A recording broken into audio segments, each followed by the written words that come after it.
Listen, getting successful, whatever you consider successful, if it's rich, whatever, it's not a magic trick. It's not God picks certain people he'll make rich and certain people he don't. He gives all of us as his children the power of choice. You have a say-so in that. You can decide to be rich, and with God's help, it's highly doable. But you first have to think it. The difference between successful people and non-successful people is here. I'm no better than none of y'all. I'm not a better person than you. I'm not a better Christian than you. God don't love me more than you. None of that. Listen to me. It's not what makes it hard is your lack of belief that it can happen for you. The fact of it is, though, it's very doable. See, but you got to change, though. If you keep doing what you've been doing, you're going to keep getting what you've been getting. So if you're at a place in your life and you ain't happy with it, you have to change some things. But you have to make a conscientious decision that you're going to change. And it's not dependent on anybody else. It don't matter what your mama think. It don't matter what your coworkers think. It don't matter what your siblings think. It don't matter what your children think. It don't matter. They have nothing to do with it. This decision is yours and yours alone. It's two people born in a hospital every day. It's a person that's born in a hospital that's going to get a job, and somebody born in a hospital that's going to give them a job. You get to decide which one you're going to pick. You get to decide. Let me tell you something. You get to decide if I'm going to be rich, poor, mediocre, plentiful, happy, sad. You have a decision to make. Your mind, all right, here we go. This is the teaching moment. Let me give you this so you can get on with your 2019. You walk in the house, you pick up the remote control. Let me teach you how this works. And you press the power button. When I told you 2019 will be the best year of your life, but you have to claim it. You have to expect it to be the best year of your life. You have to live your life with the expectation that great things are coming your way. And that's how it works. Now let me teach it to you. You grab your remote, you press the power button. What do you expect to happen? You expect the TV to come on. Guess what? It come on. If you want to see Sports Center channel 46, and you press 46 and OK or select, what do you expect to come on your TV? Sports Center. And guess what show up? Sports Center. They got the concept of creating a remote from the Bible. See, God is tied to all of this. You better understand what I'm trying to tell you now. The Bible says a man is as he thinketh. God created us in his image. God thought of this world. He thought of it, so he created it. So he made you just like him, that your thoughts can create things. He made you just like him. Now you can't go make earth and heaven like he did, but you can make a better world for yourself. There is a scripture, Habakkuk 2:2. It says, write the vision and make it plain, so that he who reads it will run to it. And even though it tarry means take a long time, wait for it, for surely it will come at an appointed time. That's in the Bible. That ain't in the rich people's copy. That's in everybody's Bible. The problem is everybody don't do it. But it's right there. But you got to do it. I'm just telling you, if you don't do it, it's too hard. It's almost impossible. That vision board has changed my life. Everything I put on my vision board, I get. Everything. Now, you have to understand something. It's not going to come when you want it to come. It comes at an appointed time. That's the trick. But the appointed time is what throws people off. Because when you ask God for something, he sends it, he ships it immediately. Soon as you ask him something, you really believe he'll do it, he boxes it up and he ships it to you immediately.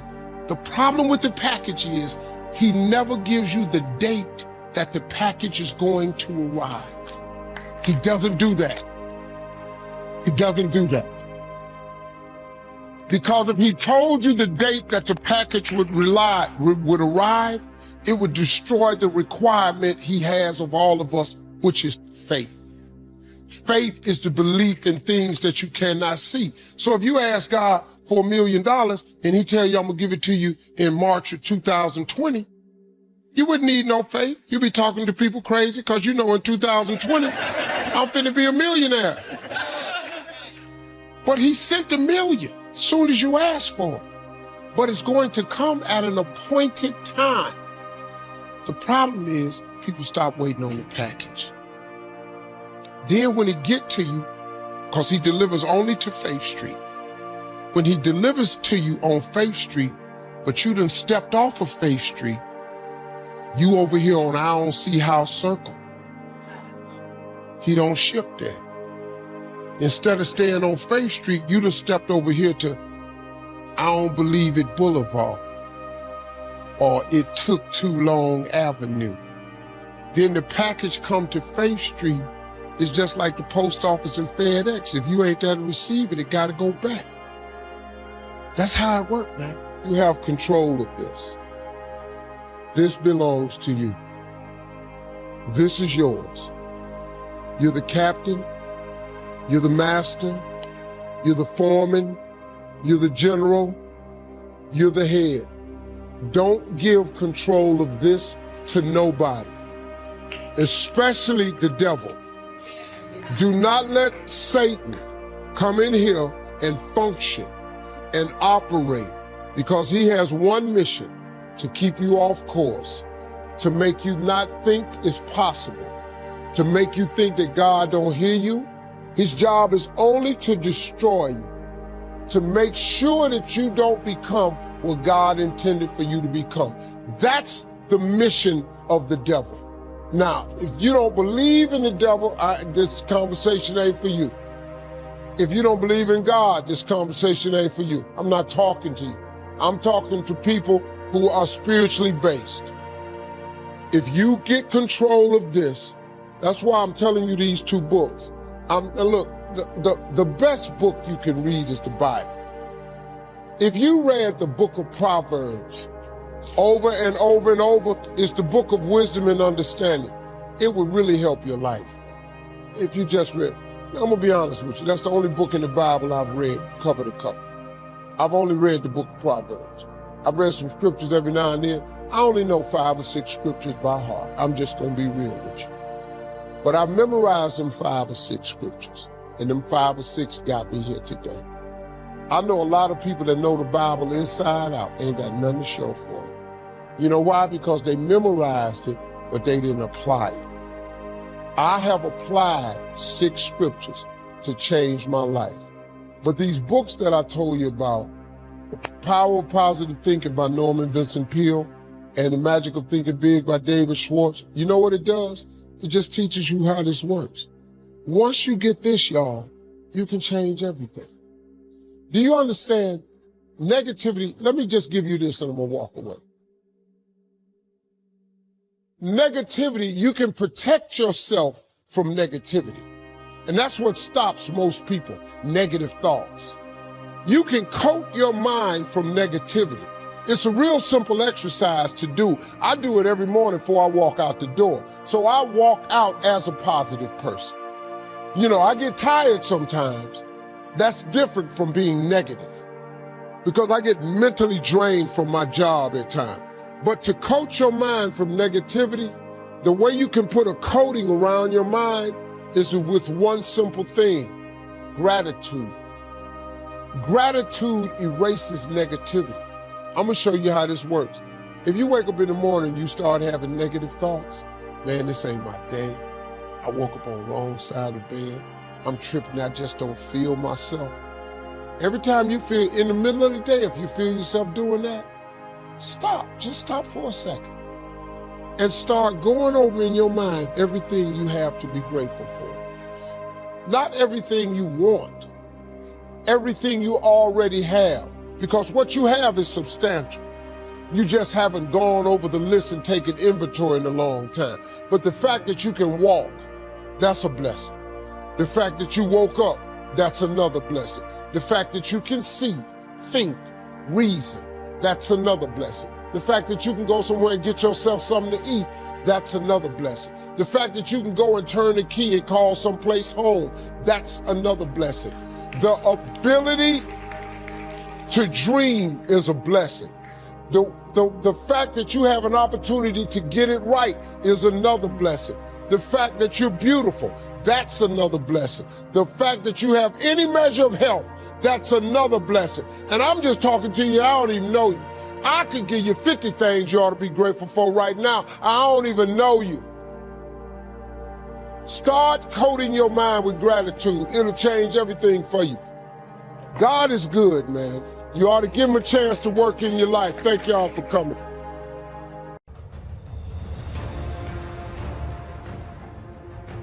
Living in the present.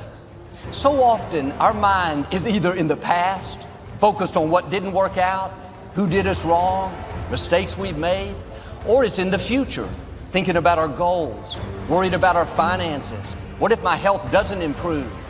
The problem with being in the past or being in the future is you will miss the present. David said, "This is the day the Lord has made." Today is a gift from God. Are you fully engaged, making the most of each moment, loving your family, appreciating the simple things in life? Or are you in yesterday? Are you in tomorrow? The reason some relationships are not healthy is you came home from work, but you didn't really show up. Your mind was somewhere else. You played with your child, but you were in tomorrow, thinking about how you were going to accomplish that goal. Or you went to the office, your body was there, but your mind was in yesterday, thinking about what you should have done better. If you're going to be fulfilled, you have to show up for life. You have to be there when you get there. Not show up and be in the future, worried about how it's going to work out. Not show up and be in the past, live in regrets, dwelling on your disappointments. Come into today. Yes, it's good to have goals. I'm all for having vision, but you can't be so focused on what's next that you miss what you have right now. I know people that lost what they had going after what they wanted. They were so intent on reaching their goal, doing great things, that they took their family for granted. They came home, but they weren't there. They were distracted, thinking about what was next, planning for the future. They never came into the present. Victoria and I used to travel to India with my father. We had been married for a couple of years, and on this particular trip, on the way home, we were going to stop in Paris. My father was going to minister there for a few days, and we were so excited. Our first time being in Paris together. Before we left home, we put an offer in for a house that we really wanted to buy. We had sold our townhome, and we found this place that we loved. Had a nice yard and big trees, and the house was so light and open, it was perfect. When we arrived in Paris, the first thing we did was call our realtor and ask if she had heard anything. She said nothing. The next morning, we woke up, called the realtor. Any news? Still nothing. During the day, we would go out and look at sites. The whole time, we were talking about that house, believing we were going to get it. As we walked the streets of Paris, we took pictures of things that we'd like to do to our new house. Here's a front we could put on it. Here's how we could do the landscaping. We were in Paris, but we weren't really there. Our mind was somewhere else. We were in the future, all the while missing the present. We could have been making the most of that moment, enjoying the sights, taking in that beautiful city, but because we were so focused on what we wanted, we missed what we had. If I could go back now, I'd say, Joel, enjoy where you are. Be present. At the right time, the doors will open. The opportunities will come. But while you're waiting, stay in the now. And so, this is why we are here, and this is the meaning of retreat. It's a retreat from yourself in order to find what the Buddhists would call the no self, or what other teachings would call the deeper self, or the Atman, or your Buddha nature, or the Christ within, whatever term you want to use to point to it. And that's why we're here. So all the external things here are helpful. It's easier here to connect with the depths of who you are and realize the depths of who you are. Of course, when you leave here, then you get challenged again. It's not that you don't get challenged here too, and especially if you're still very much identified with the mind, you find many challenges wherever you go. This isn't right. Don't like that. He doesn't look very spiritual to me. Or the opposite, all these people are so much more spiritual than me. Do they know that I'm not spiritual? So the practice is to voluntarily, as much as possible, relinquish identification with the thinking mind and your usual self.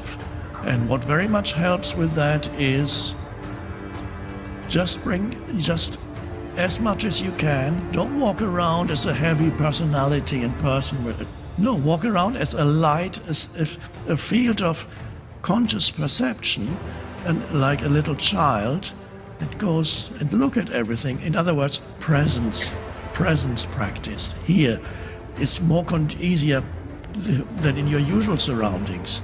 Presence practice, present moment practice. There's a lot of nature here. I recommend taking walks in nature, looking at the trees, at the sky. There's a lake, the grass, the flowers, many, many lovely things. Be as present as you can and alert. And as you walk around from one building to another, from here to there, really perceive. That already is a liberation from the usual self, because you're not thinking. You cannot really perceive your surroundings fully when your usual self is talking to you. And it's probably not talking about this present moment. It's talking about what you're going to encounter when you get back home,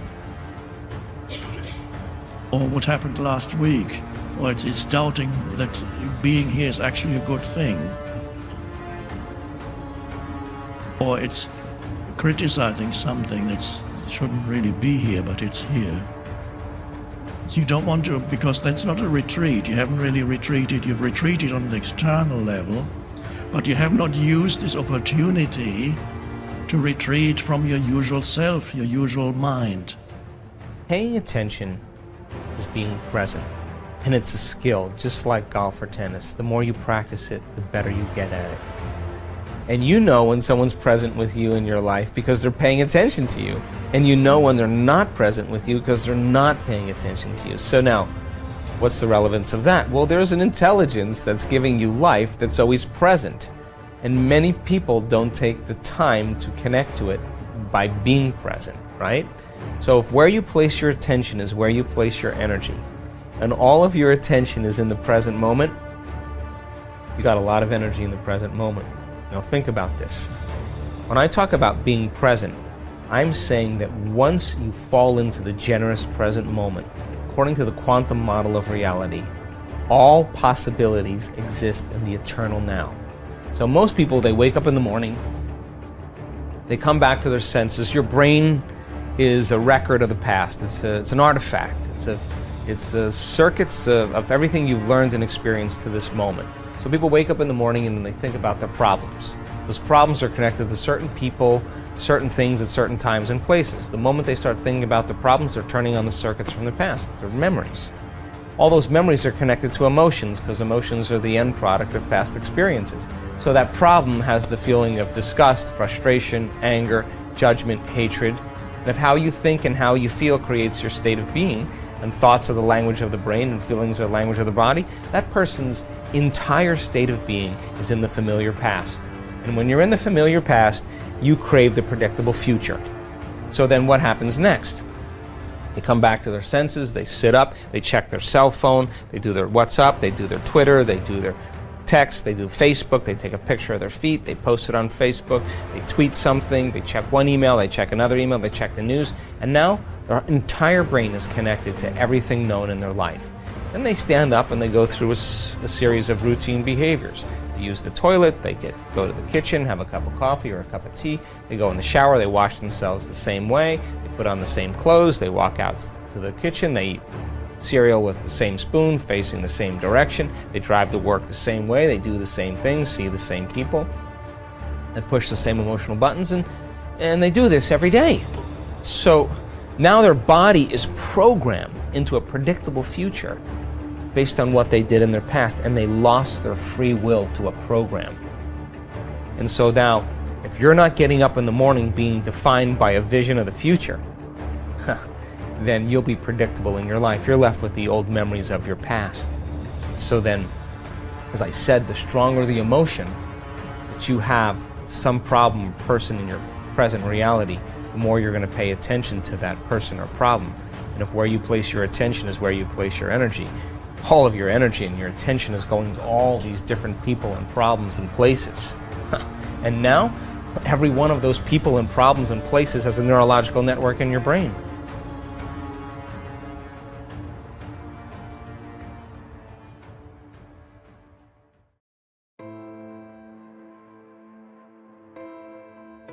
If we can change our perspective, how we think, it just changes about everything in our life. As a man thinketh in his heart, so is he.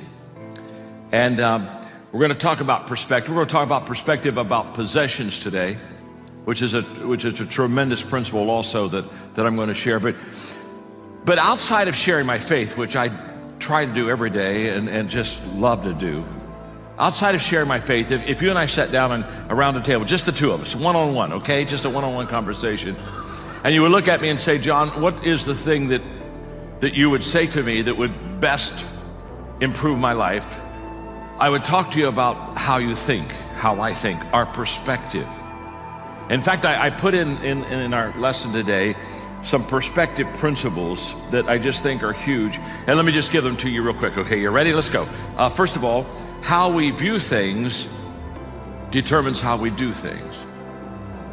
That's just an incredible principle. Now, each one of these I could preach 30 minutes on, but they won't let me do that.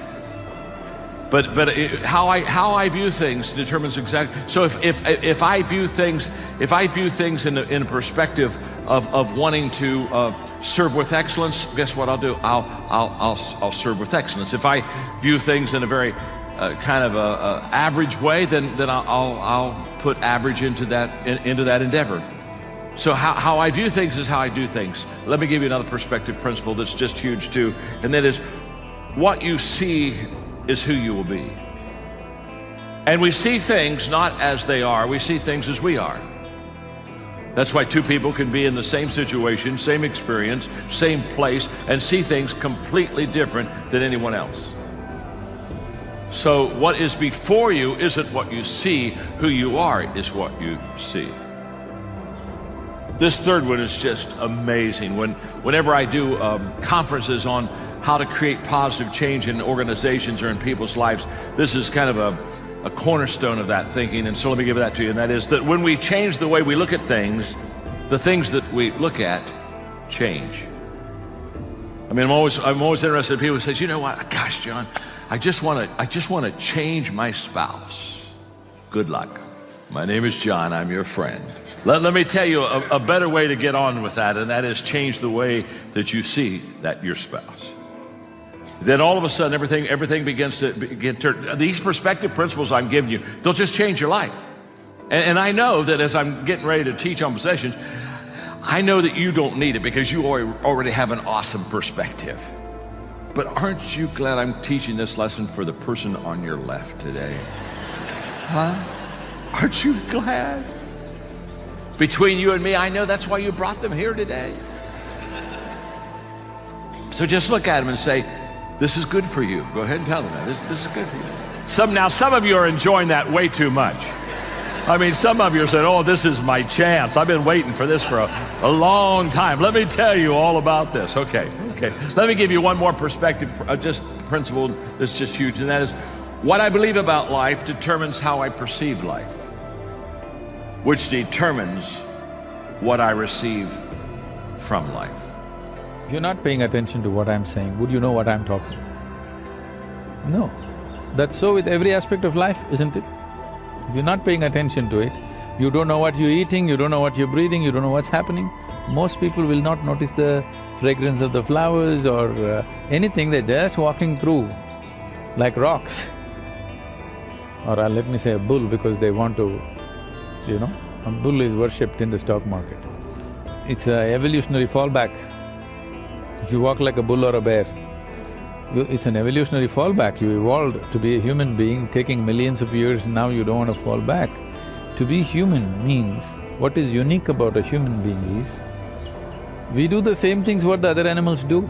It is just that all that the animal can do, we do the same things, but we can do it consciously. That's a big difference. And doing anything consciously will not come if you don't have sufficient attention towards things that you do or things that you do not do. Especially things that you do not do, you must have absolute attention towards those, otherwise they'll creep into you. So this attention deficiency syndrome has happened because people's idea of education is information. Right now, the whole idea of human education system has become heaping you with information. The more information you heap on any mind, or let's say starting from childhood, the more he will develop aversion to attention. Because without knowing anything, information gives you a false feeling that you know everything. This has become a fashion now. Today, if you're invited for a dinner party, you Google out information about the 100 billion galaxies, they've all been numbered and named and all that, okay? That 566BZ, that galaxy, about that you know some information. You Google out, get these 2 sentences out and go to the dinner party. Whoever talks to you, they say, how are you? Hey, do you know about this galaxy, which is a trillion light years away, which is a BB whatever? And you talk about it, everybody thinks you're smart. There's a whole problem with the world right now. We're considering information, we're mistaking information for intelligence. An entrepreneur or anybody who wants to navigate through any situation needs intelligence, not just information. Information may be useful on the side, but it is intelligence which will allow you to navigate through a particular situation in a unique way, not the way somebody else is doing. We are mistaking information for intelligence. Once you heap yourself with too much information, now attention is a serious problem.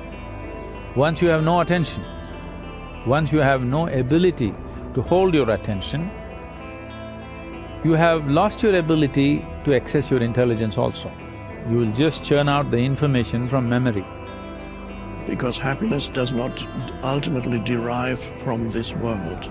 This world is not designed to make you happy, it is designed to challenge you.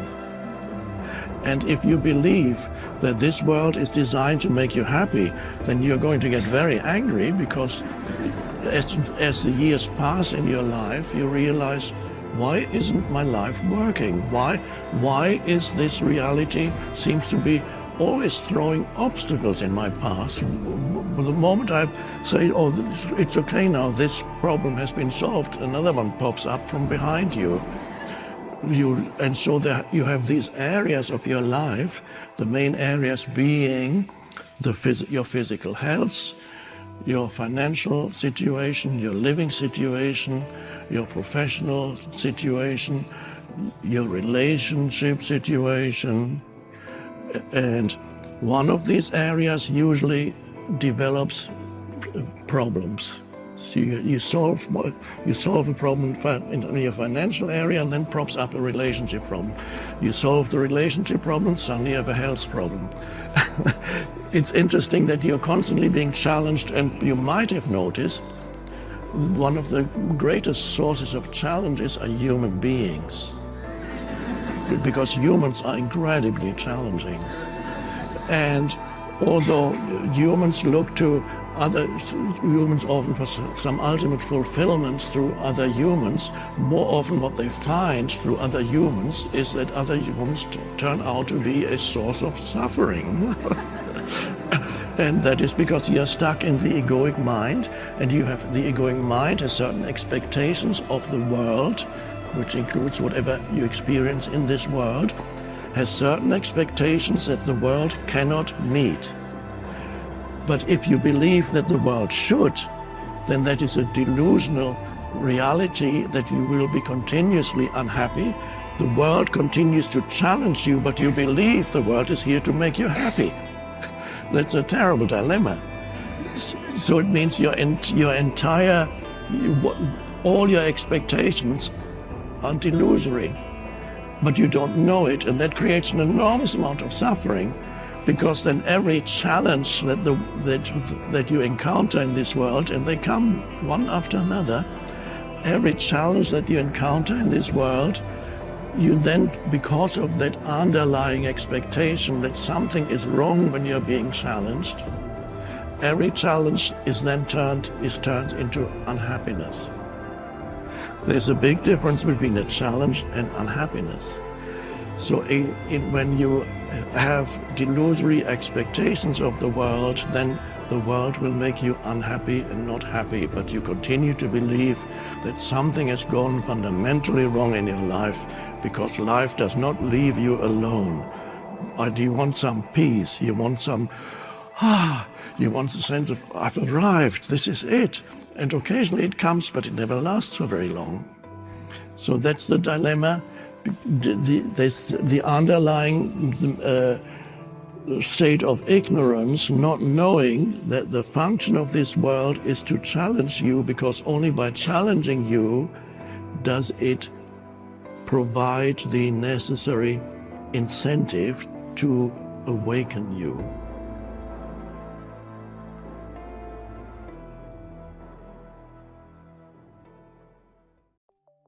I'd say the number one common thread of anybody that I work with is successful. Financial, athletes, people in politics, it's hunger. You know, you and I both know intelligence is a pretty damn valuable tool, but there are a lot of very smart people who can't fight their way out of a paper bag. And then when you find somebody who has that hunger, the hunger that doesn't go away, that hunger to be more, to do more, to give more, that hunger that never ends, that's how you get these people that are the best in the world at whatever they do. And so if you can, I think everybody has that hunger, but for some people it's been asleep for a long time because they're afraid. They're afraid that I'm going to get hungry, I'm going to try, I'm going to fail. And so it's human nature to protect yourself from the fear by just lowering your expectations. But one of the things I've learned is you get what you tolerate. You get what you tolerate in yourself, you get what you tolerate in your life, and sooner or later we sometimes hit a point where we say, not another day, not another hour, this is done. I'm not walking this way, I'm not talking this way, I'm not living this way, I'm not going to be in this relationship anymore, I'm going to change it. And when people do that, that's the beginning of a breakthrough.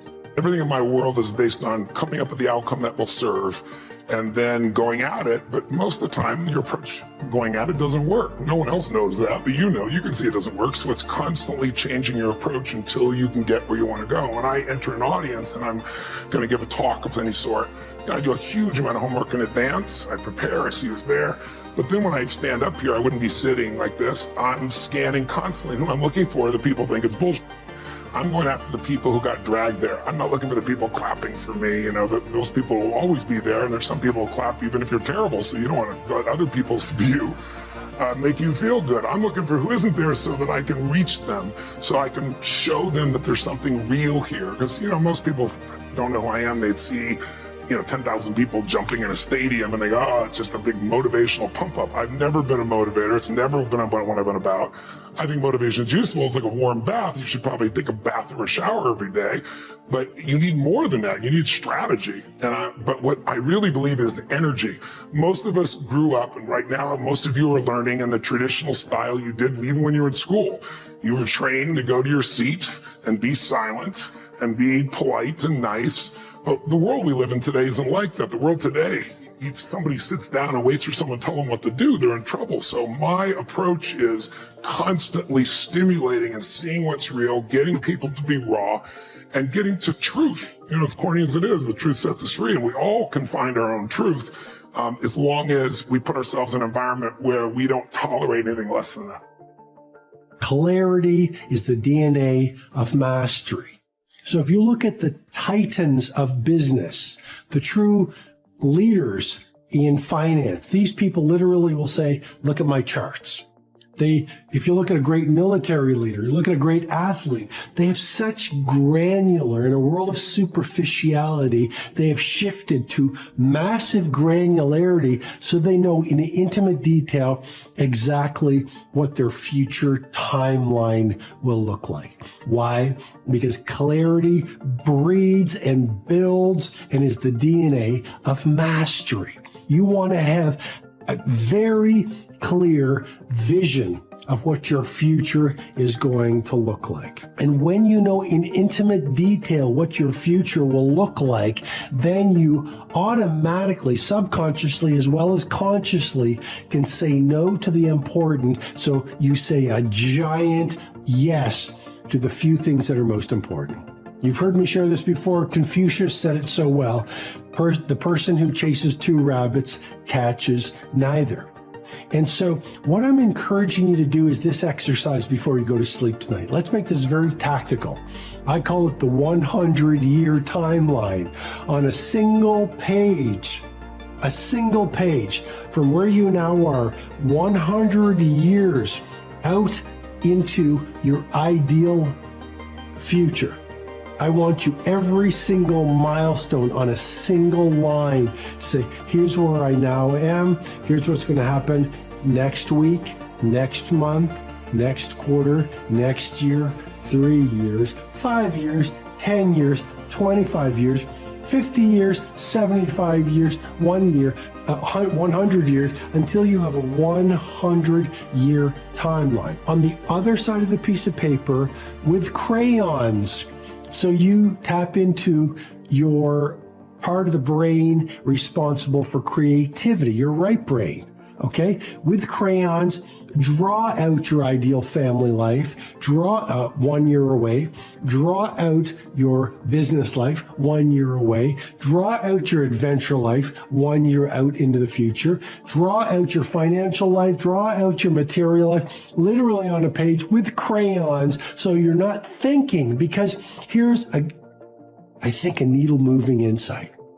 World class comes from instinct versus intelligence. You get your best ideas when you get out of your thinking. And just to give you some neuroscience, the seat of reasoning is the prefrontal cortex, but there's a phenomenon I teach in my live events called transient hypofrontality. This is the secret of genius. Geniuses don't get their ideas for Uber, Amazon, the electric bulb, Tesla, Shakespeare, the polio vaccination, SpaceX. Great ideas don't come from the intellects. They don't come from the neocortex reasoning and thinking. All great heroes and great inventors and great creators dialed into something deeper. When you get out of your neocortex through solitude and my life structure that I teach called the tight bubble of total focus, and when you get away from distraction and you immerse yourself in deep creativity and creation, and you find your laboratory, or what I call your Menlo Park, like Edison had his Menlo Park, which was with the wilderness away from the world, what happens? The prefrontal cortex, it's silent. It's called transient, which means temporary, transient hypo, small frontality. The neocortex, the seat in your brain of thinking, actually shuts down for a short period of time. This is profound information and will confirm your brain is built for genius. But if you don't do the right things, you're not going to be able to allow the genius to see the light of day. The hardest part about change is not making the same choice as you did the day before. And the moment you decide to no longer think the same way, make the same choice, act the same way, create the same experience, or live by the same emotion, it's going to feel uncomfortable. It's going to feel unfamiliar. There is going to be a certain amount of uncertainty and unpredictability. And the moment you feel uncomfortable, you just stepped into the river of change.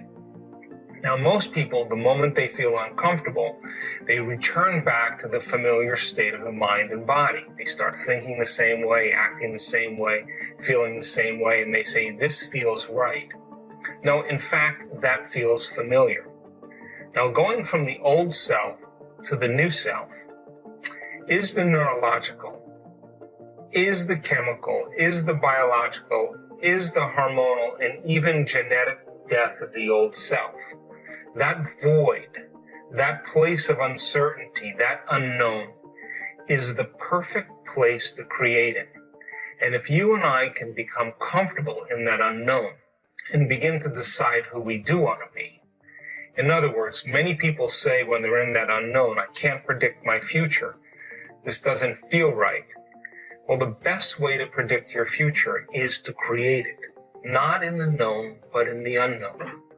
So what if you said now, what thoughts do I want to fire and wire in my brain?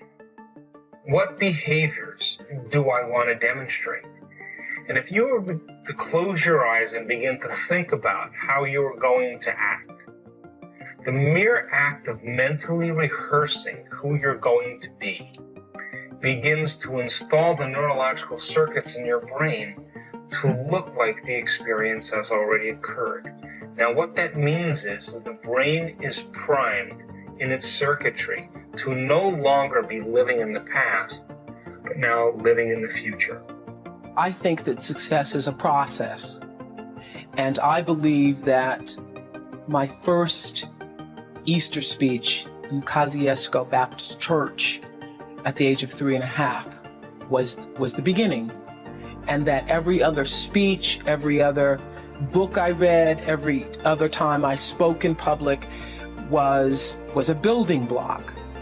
So that by the time I first sat down to audition in front of a television camera and somebody says, read this, what allowed me to read it so comfortably and be so at ease with myself at that time was the fact that I'd been doing it a while. If I'd never read a book or I'd never spoken in public before, I would have been traumatized by it. So the fact that we went on the air with the Oprah Winfrey Show in 1986 nationally, and people say, oh, but you're so comfortable in front of the camera, you can be yourself.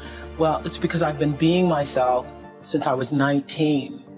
And I would not have been able to be as comfortable with myself had I not made mistakes on the air and been allowed to make mistakes on the air and understand that it doesn't matter. You know, there's no such thing to me as an embarrassing moment. No such thing. If I tripped and fell, if my bra strap showed, if my slip fell off, if I fell flat on my face, there's no such thing as an embarrassing moment because I know that there is not a moment that I could possibly experience on the air that somebody else hasn't already experienced. So when it happens, you say, oh, my slip fell off. And it's no big deal. I mean, like, I was on TV the other day and somebody says, oh, Oprah, you have a run. Have you not seen a run before in your life? Well, I get them too, let me tell you. So, I mean, I can't be embarrassed. I can't be embarrassed. Now, when I first started out, that was not true. Because I was pretending to be somebody I was not. I was pretending to be Barbara Walters. So I'd go to a news conference, and I was more interested in how I phrased the question and how eloquent the question sounded, as opposed to listening to the answer. Which always happens when you're interested in impressing people instead of doing what you're supposed to be doing. And it took me a while. It took me messing up on the air, during a live newscast. I was doing a list of foreign countries, and there was all these foreign names, and then Canada was thrown in, and I called Canada, Canada. And I got so tickled that I called Canada. I go, that wasn't Canada, that was Canada. Excuse me, that wasn't Canada, that wasn't Canada, that was Canada. And then I started laughing. Well, it became the first real moment I ever had. And the news director later said to me, well, if you do that, then you should just keep going. You shouldn't correct yourself and let people know. Well, I know, well, who's ever heard of Canada? So that was, for me, the beginning of realizing that, oh, you can laugh at yourself and you can make a mistake, and it's not the end of the world. You don't have to be perfect. And biggest lesson for me for television, because then it didn't matter. It didn't matter. Oh, sorry, bra strap showing.